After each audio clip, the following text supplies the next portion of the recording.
রঘু ডাকাতের নতুন গান ঝিলমিল লাগে রে আজকে আসার কথা ছিল। এবং সত্যি কথা বলতে একটা গানের জন্য এত হাইপ রিসেন্ট টাইমে আমি তো দেখিনি বস। কারণ এই গানটার যে হাইপ ছিল যে ভাই কখন আসবে কখন আসবে, সেটা নিয়ে এত লোকের একটা হয় না একটা এনার্জি লোক জমিয়ে রেখেছিল যে একটা রোমান্টিক ট্র্যাক দেবদা ইদিকা, তো আলাদাই ব্যাপার হবে কিছু একটা। তো গানটা শুনলাম, কেমন লাগলো সেটা নিয়ে কথা বলবো এই ভিডিওতে। এইবার দেখুন, একটা যদি সত্যি কথা বলি, হ্যাঁ এখনো হয়তো অনেক মন্ত্রী সন্ত্রী রাজা মহারাজা তারা হয়তো বলতেই পারে না না ভাইব নেই, কিন্তু এই গানটাতে ভাইব আছে। এটা আমি টিজার রিভিউর সময়ও বলেছিলাম, গানটার টিজার রিভিউ যখন করেছিলাম তখন আমি বলেছিলাম যে এই গানটা বাহুবলীর যে খোয়া হে যে গানটা, সেই গানটার ভাইব কিন্তু দিচ্ছিল, টিজারেই দিচ্ছিল। এবং যখন আজকে গানটা শুনলাম গানটার মধ্যেও কিন্তু বাহুবলীর ওই খোয়া হে গানটার ভাইব কিন্তু আছে। এটা এখন অনেকে অস্বীকার করতেই পারে, কিন্তু আমি যদি সত্যি কথা বলি আমার সেটা লেগেছে, ওই ভাইবটা কিন্তু আছে। কিন্তু ওই ভাইবটা থাকার পরেও গানটা কিন্তু বেশ ভালো একটা গান হয়েছে, শুনতে ভালো লাগছে। এই গানটার মধ্যে ভালো কি আছে, প্রথমে হচ্ছে লোকেশন। আপনি দেখবেন এই যে লোকেশনটা নেওয়া হয়েছে, গানটাকে ফেরি টেলের মতো করা হয়েছে। দেখবেন আমরা জীবনে কোন জিনিসের স্বপ্ন দেখি, যেগুলো আমাদের কাছে নেই বা যেগুলো আমরা পাচ্ছি না সেগুলো তো স্বপ্ন দেখি, যেগুলো আছে ওগুলো তো আছেই। এখানে ইদিকার যে ক্যারেক্টারটা সে হয়তো ভাব যে এই সিকোয়েন্সটা এটা ড্রিম সিকোয়েন্সের মতো, যে দেবদাকে সে ভালোবাসে, হয়তো বলে উঠতে পারেনি, হয়তো তাদের মধ্যে একটা ওই ছোট্ট চোখের চাউনিতে কখনো কখনো বুঝিয়ে দেয় যে ভালোবাসা আছে, কিন্তু বলে উঠতে পারেনি এখনো। এবং দেবদারও হয়তো ফিলিং আছে, বাট দেবদায় কাজে এতটা ব্যস্ত, মানুষের সেবায় এতটা ব্যস্ত রঘু ডাকাত, তিনিও হয়তো সেই জিনিসটাকে বুঝেও না বোঝার ভান করছে। এবার সেখানে একটা ভাবনায় গিয়ে তিনি এই গানটাকে ইমাজিন করছে ইদিকা। এবার দেখবেন এটাকে ফেরিটেলের মতো করার আরেকটা কারণ হচ্ছে ডাকাতের যে লাইফটা সেটা খুব রুটেড, তাদের লাইফটা না খুব র, তাদের লাইফে সবসময় যেরকম চাকচিক্য থাকে সেটা নয়। কিন্তু ওই যে বললাম মানুষ যেটা পায় না, আশা তো ভেতরে ভেতরে একটা থাকেই, তো ইদিকার হয়তো ভেতরে ভেতরে আশা আছে একটা এরকম জায়গা থাকবে, ঝর্ণা হবে, এরকম ফুল ফুটে থাকবে পুকুরের মধ্যে বা ঝর্ণার মধ্যে, তারপরে প্রজাপতি উঠবে, সাদা প্রজাপতি উঠবে, এগুলো তো তার মনে আছে। তার তো মনে সে একটা ফেরি টেলের মতো জিনিস ভাবতেই পারে, এটা তো আমরাও ভাবি।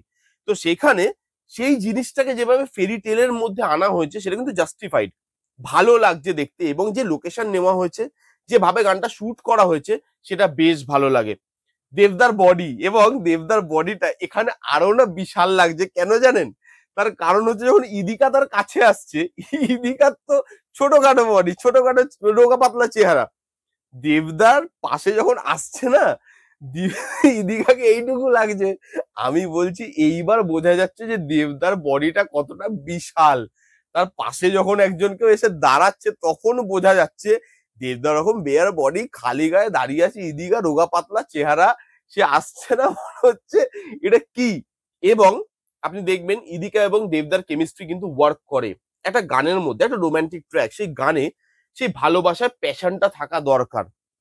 এখানে এই যে ক্যারেক্টার দুটো, সেই ক্যারেক্টার দুটো ইটসেলফ কিন্তু খুব র আর খুব রিয়েল, মানে কি বলবো, খুব মাটির থেকে তৈরি হওয়া ক্যারেক্টার।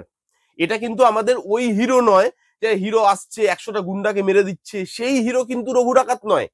রঘু ডাকাত মাটি থেকে তৈরি হওয়া মানুষ, মানুষের সঙ্গে বেঁচে থাকা একটা মানুষ। ঠিক আছে, তো এই দুটো মানুষ যেহেতু খুব মানে একদম মাটি থেকে আসছে, তাদের মধ্যে প্রেমটাও না খুব প্যাশনেট, এবং সেই প্যাশনটা দেখা যাচ্ছে, তাদের কেমিস্ট্রিটা ওয়ার্ক করছে, তাদের ভালোবাসার মুহূর্তগুলো ফুটে আসছে ক্যামেরাতে, সেটা খুব ভালো, গানটাকে জীবন্ত করে। এবং গানটা যেভাবে ঈশানদা গেয়েছে, গানটা যেভাবে পিকচারাইজেশন করা, যেভাবে মিউজিক করা, ওগুলো কিন্তু বেশ ভালো, ভালো লাগছে দেখতে। এবং এই গানটার মধ্যে আরো একটা জিনিস দেখবেন, দেবদা যে লিপ মেলাচ্ছে সেটা এত অ্যাকুরেট এবং এত ভালো।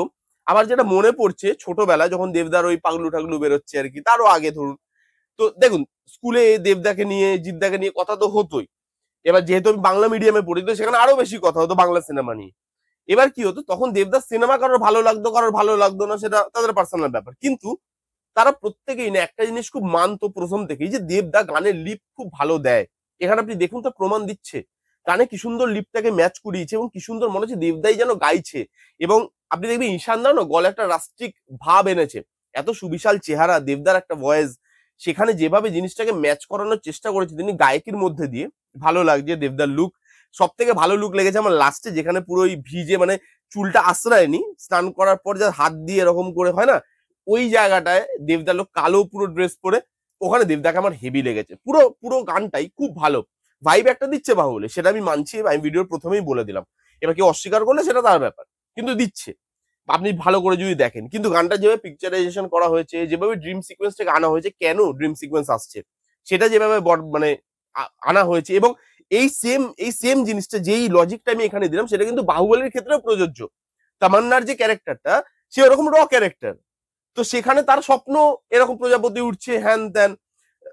বাহুবলীর যে ক্যারেক্টারটা, সে ওরকম গ্রামে মানুষ, ওরকম মানে ওই রকম কি বলবো, যে গ্রামের লোকজনের সাথে সে বড় হয়ে উঠেছে। তারও স্বপ্ন থাকবে যে আমি ওইখানে যাবো, ওইখানে কি আছে, এখানে তো রোজই দেখছি জিনিসপত্র, কিন্তু ওই পাহাড়ের ওপরে কি আছে, সেখানে যে একটা ফেরিটেল ব্যাপার তার মনের মধ্যে ঘুরছে, কারণ সে তো ভাবছে যে কি না কি আছে যেন ওখানে। সেই জিনিসপত্রগুলো ওখানেও কিন্তু সেম জিনিসটা সেম। তো এখানে এই যে যেভাবে ফেরি টেলের মতো জিনিসটা আনা হয়েছে, সেই জিনিসটা খুব ভালো লাগছে। তাদের কেমিস্ট্রি ভালো ওয়ার্ক করছে, দেবদার লিপ দেওয়া থেকে শুরু করে এখানে আমাদের ইয়ের গায়কি, আমাদের ঈশানদা যেভাবে গেয়েছে গানটা, মিউজিক যেভাবে দিয়েছে, যেভাবে এই পুরো জিনিসটাকে একটা কম্প্যাক্ট গান করা হয়েছে, রোমান্টিক ট্র্যাক বানানো হয়েছে, যার মধ্যে প্যাশন আছে, লাভ আছে, এই সবকিছু দিয়ে যেভাবে জিনিসটাকে খুব স্টাইলাইজ ভাবে প্রেজেন্ট করা হয়েছে, ভালো লাগছে। বড় স্ক্রিনে জিনিসটা দেখতে কিন্তু ভালো লাগবে। এই ছিল ঝিলমিল লাগে রে গানটা রিভিউ। আমার গানটা পার্সোনালি বেশ ভালো লেগেছে। আপনাদের কাদের কাদের কিরকম লেগেছে, কারা কারা শুনেছেন, যারা যারা শুনেছেন তারা কমেন্ট করে জানান, যারা যারা শোনেননি যান গিয়ে শুনে নিন, খুব ভালো গান হয়েছে। এই ছিল রিভিউ। কেমন লাগলো রিভিউটা জানাতে ভুলবেন না। ভালো লাগলে প্লিজ গোটা থামস আপ, লাইক করবেন, কমেন্ট করবেন, শেয়ার করবেন, চ্যানেলটাকে মাস্ট সাবস্ক্রাইব করবেন। দেখা হচ্ছে নেক্সট কোনো ভিডিওতে, ততক্ষণ bye bye, take care and be safe.